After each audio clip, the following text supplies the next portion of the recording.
Good morning, folks. Hope we're all well today. Let's just have a quick look, see who's in, and then we'll get the intro there, and we'll bring David in, because Wednesday is the day when David plays the member of the general public who is in the supermarket mall and can see the headlines, but hasn't got a Scooby what the stories are. So we have a wee bit of fun letting him try and guess what the stories are. So let's see who's in.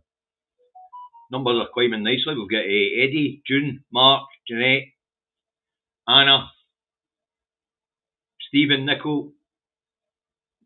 Scroll up. Peter M's in. Eddie's in. George is in.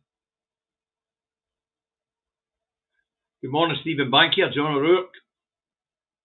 With Pet. Right, back down the bottom again. Robert Wilson's in. Neil McLean's in. Lorna Shields in. Margaret Mackay's in. Barbara Lanson's in. Good morning, Sir Larry the Cat. How are we today? Enjoyed your video yesterday?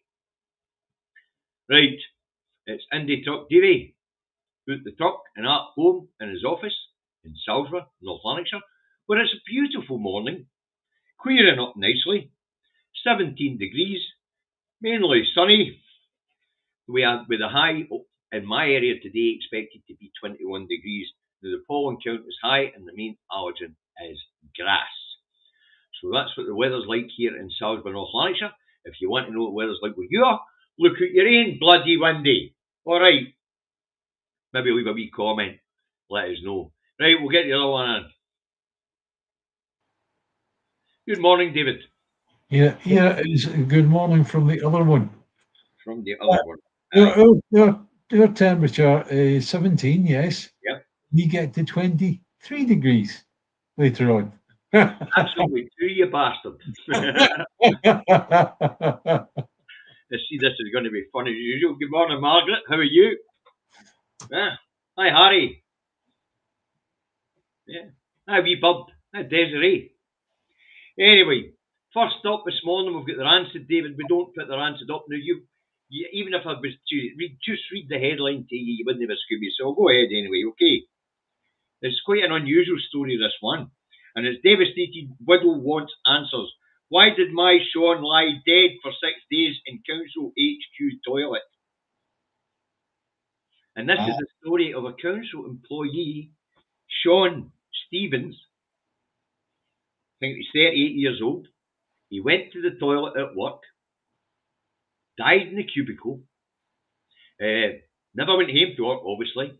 His wife reported him missing, and it took 6 days to discover him in the cubicle in the Edinburgh Council HQ toilet. Bloody hell. I would imagine the smell more than anything else. Well, we'll get to that back in a minute. But apparently his body was so badly decomposed because the building's heated that his wife couldn't even see his body. But now we get to the point. Where the fuck were the cleaners? Exactly. Who cleans the toilets in Edinburgh City HQ? Exactly. Wow. Is it something that they've got rid of? Is it we don't need cleaners? You don't get cleaners how to use a fucking toilet. How do you use the building? Yeah. I mean, wouldn't it be a fit place to work if it wasn't being cleaned? Yeah, true.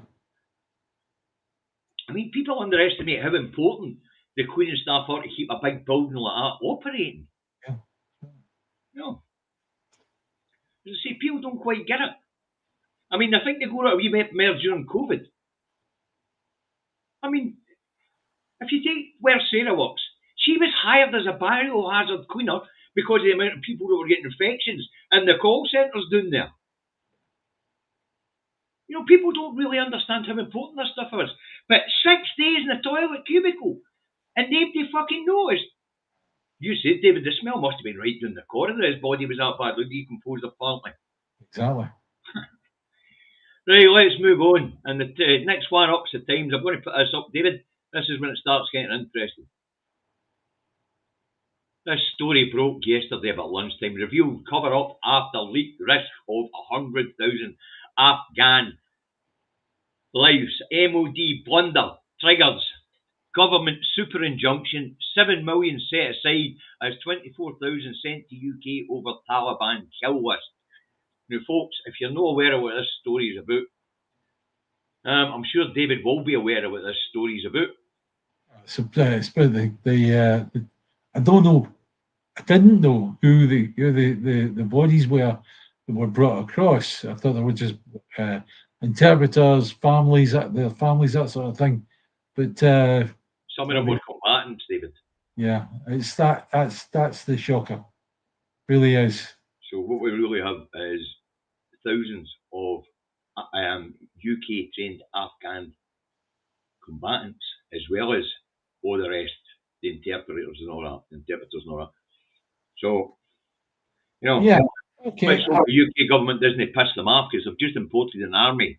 That's right. Yeah, if you figure out the size of the British army, that's quite a sizable force to go up against. Yeah, no kidding.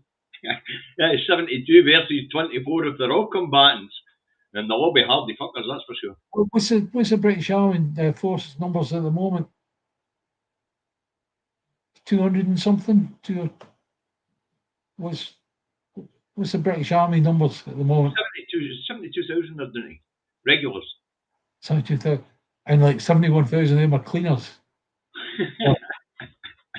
Right, let's see Ireland and we'll move on. Anyway, there's a theme in the papers today, David. So there is. There's a theme in the papers today. Right, next up, we have the Scottish Daily Fail, and that goes into a bit more detail, actually.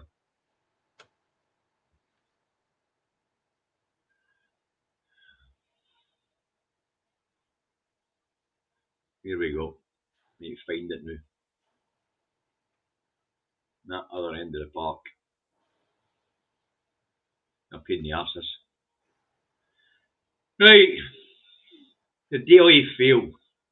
Let's go. After a 2-year battle to lift government super injunction, the Mail reveals 18,500 Afghans were brought to Britain as part of a $7 billion scheme without the public knowing.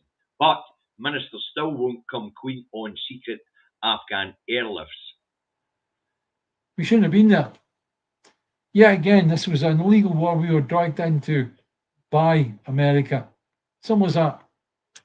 Aye. Well, anyway, apparently they're not going to tell us who it was that let the kill list out. Folks, you have to understand what this was about.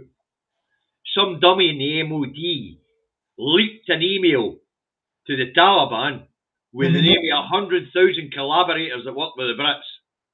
Yeah, maybe not. And maybe not. Used the kill list. Maybe somebody with an issue. Yeah. Yep. But, Singing songs of Scotland. I mean, the Taliban got that fucking list, and they'll be using it as a kill list. I wonder how many they've managed to get. Probably thousands. Bloody incompetence at the highest level. Yeah. It's not incompetence. Somebody's done that intentionally, David. You think so? Yeah. All right. I think so. Anyway, next up we've got the Scotsman. Let's stick it up. What's it got this morning? Whiskey Chiefs want Starmer to tell Trump ditch tariffs. And that is, apparently Trump and Starmer will be talking about trade as well as sorting out the state visit. For these imaginary trade deals that we supposedly have with this mob. The Americans. I listened to a chap yesterday on about he bought something from Britain, right? It was a or whatever it was, right? And the UBS carrier said, "Look, sorry, but there's a $5,000 tariff to pay on this before you can get it." It was actually on the email we sent to you, and the guy said, "I'm sorry, I never saw the email." Right?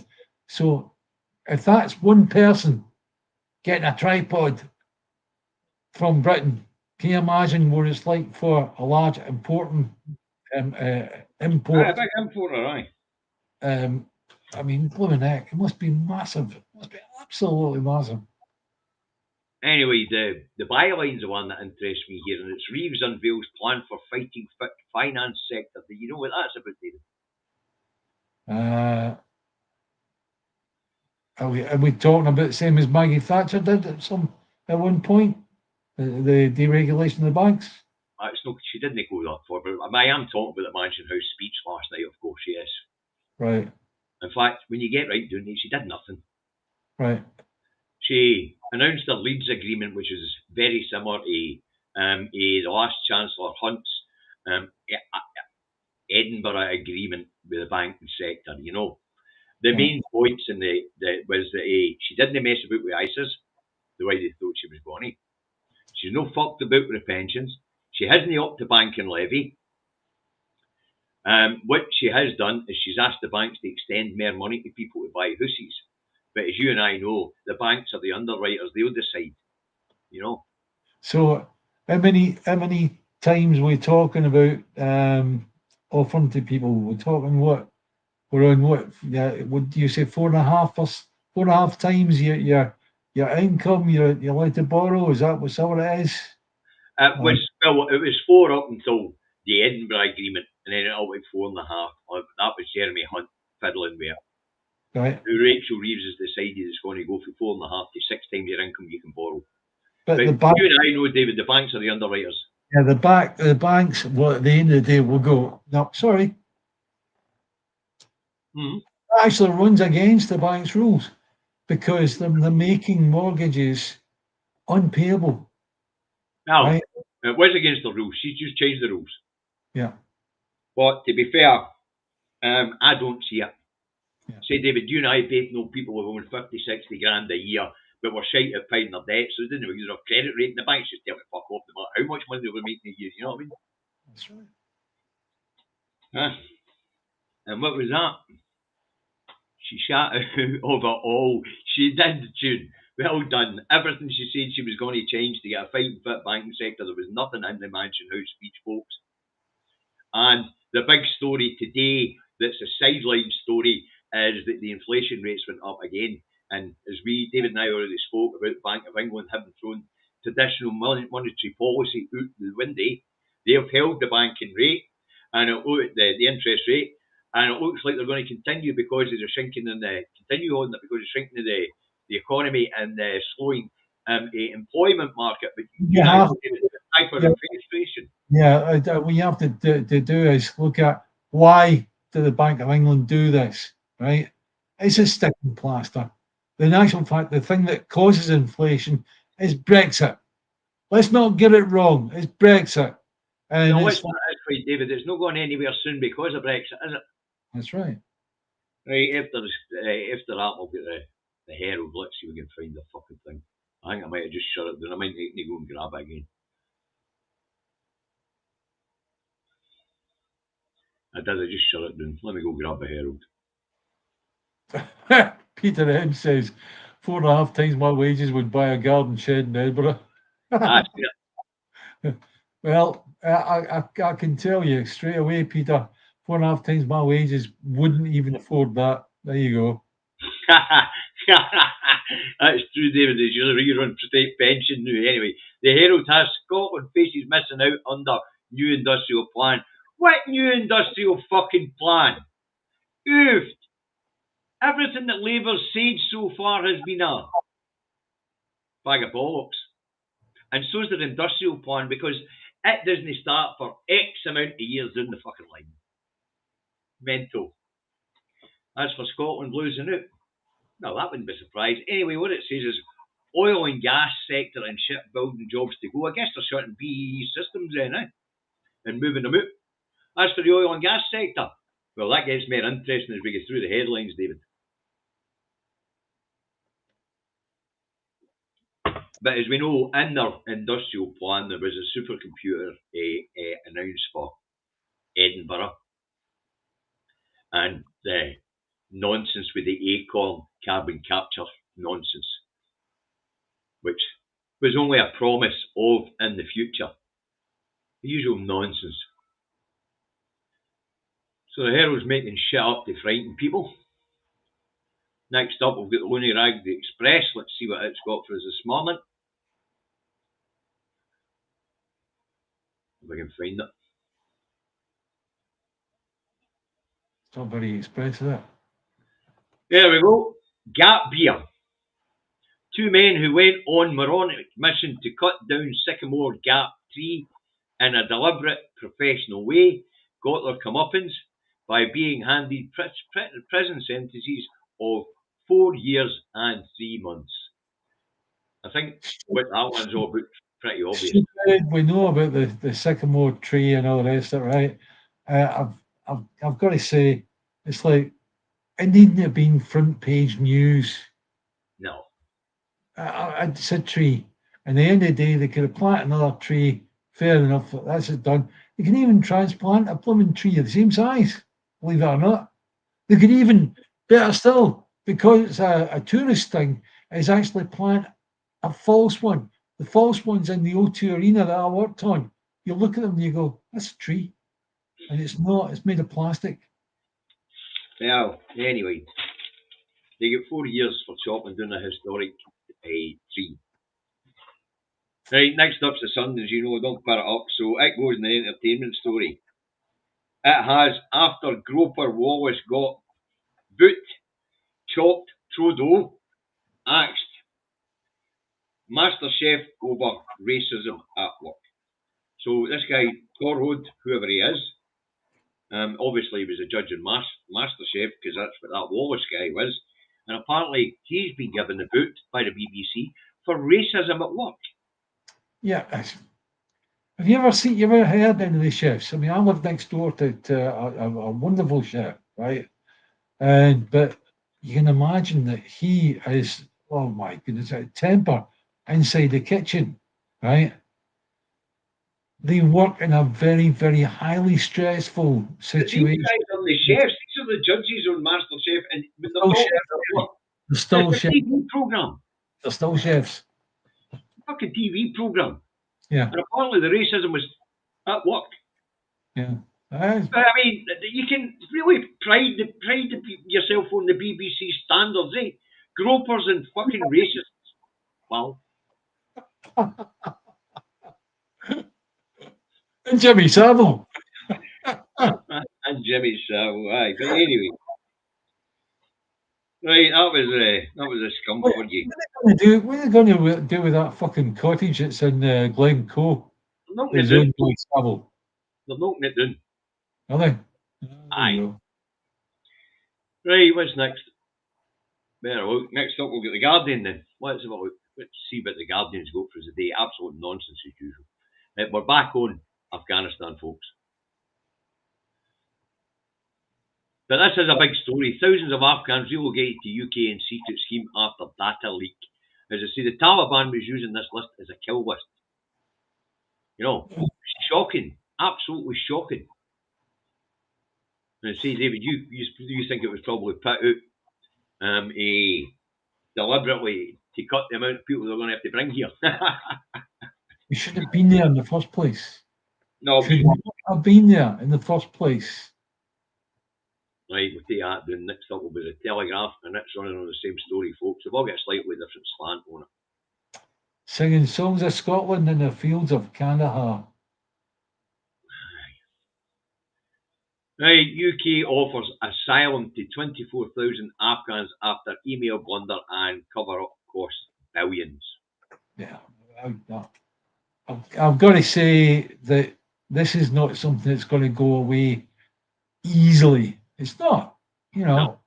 It's like that list is obviously out, and people are being killed, which is the dreadful part of it, right?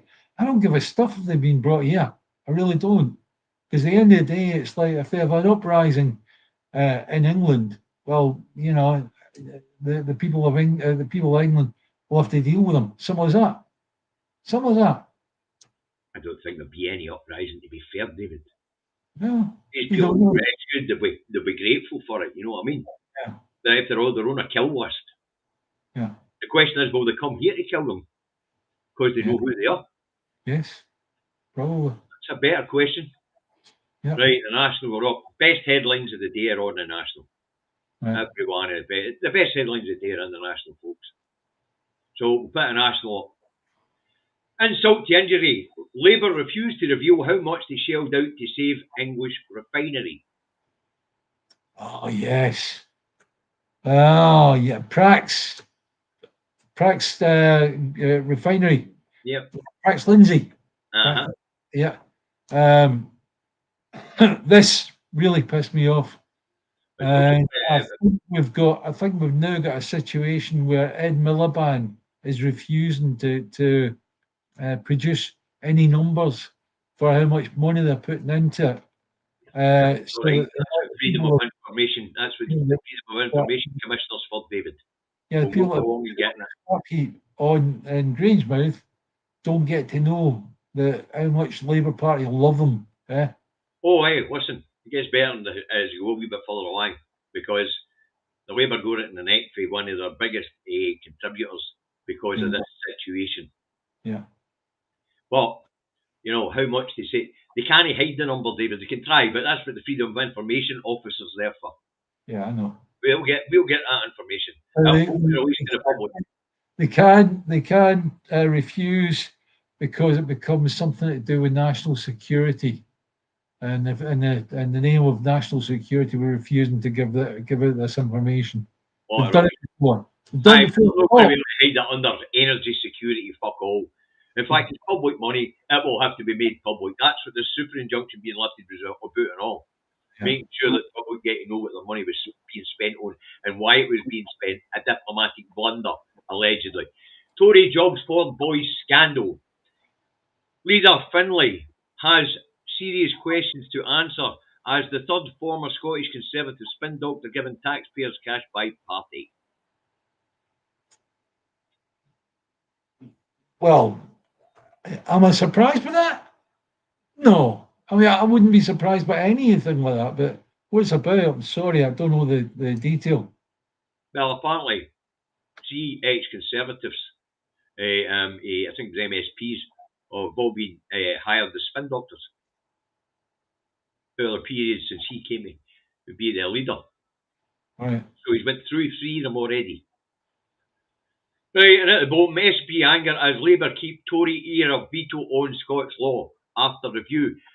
Neither the Tories nor the fucking Labour Party have a veto on Scots law. It's supposed to be protected under the Treaty of fucking Union. That's right, it is. So the question is, SNP, what you going to fucking do about it? Yeah.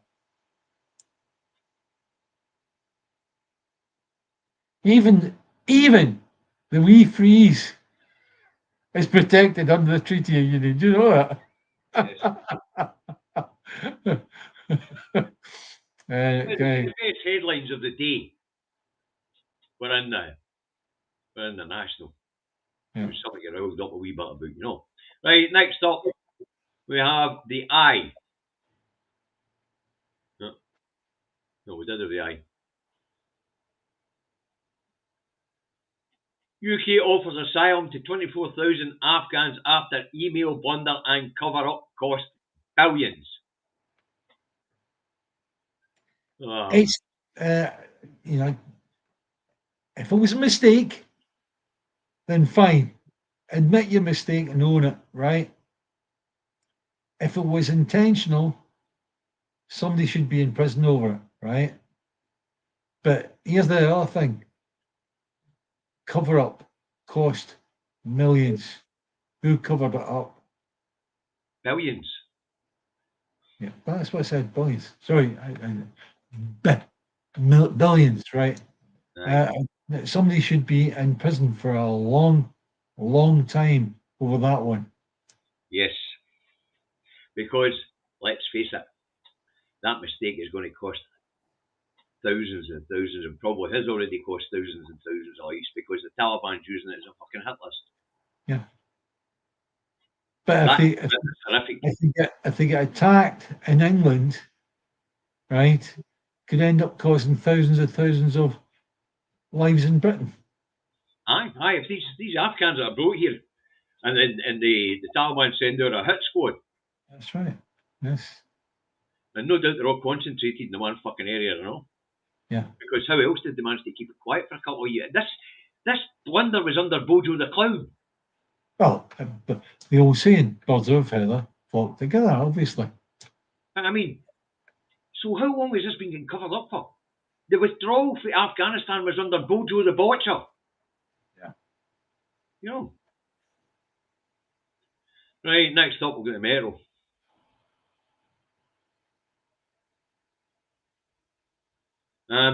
Oh, I've missed the byline where Sharon Graham goes fucking mental at a Weber over the disgusting treatment of a Grangemouth on the subject of pracs. And Sharon Graham just went absolutely ringers on it, but I forgot it was a byline in one of the stories, and I forgot to mention it. So the war between Labour and Unite goes on. Right, now to the Metro. Shock Act cover up super injunction, 850 million Afghan air flight cover up. Now that's just the price folks are getting them here. Once they're here, they all had to be accommodated. They all need a specialist help and need to get out of the trauma and stress. They also need an income and somewhere to live. Now, what's interesting is 24,000 18,500 have arrived so far. Where did they put them that we didn't know they were here? Right. You know.